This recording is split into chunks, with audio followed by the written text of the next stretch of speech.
এবং জীবজন্তু খাবার আল্লাহ জমিনের মধ্যে দিয়েছে এবং এই খাদ্যশস্য আল্লাহ দিয়েছে সবার জন্য। কোনো মানুষ কোনো জীবজন্তু মাহরুম হবে না। দুনিয়ার কিয়ামত পর্যন্ত যত জীবজন্তু প্রাণী সৃষ্টি হবে সকলে সমপরিমাণ খাদ্য আল্লাহ মাটির মধ্যেই রেখে দিয়েছে। এখান থেকে কাউকে সমানভাবে দিয়েছে।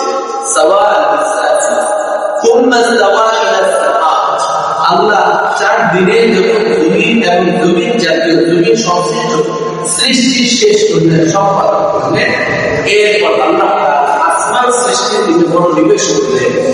জমিনকে সৃষ্টি করেছেন মাটির থেকে, পানির থেকে মাটি দিয়ে, এরপর আসমানকে সৃষ্টি করলেন। আসমানকে যখন আল্লাহ প্রথম সৃষ্টি করলেন, আসমানটা ধোয়ার কাহিনী করতেছেন, ধোয়া। সেখান থেকে আল্লাহ তাআলা এটাকে আস্তে আস্তে আসমানের রূপ দিলেন।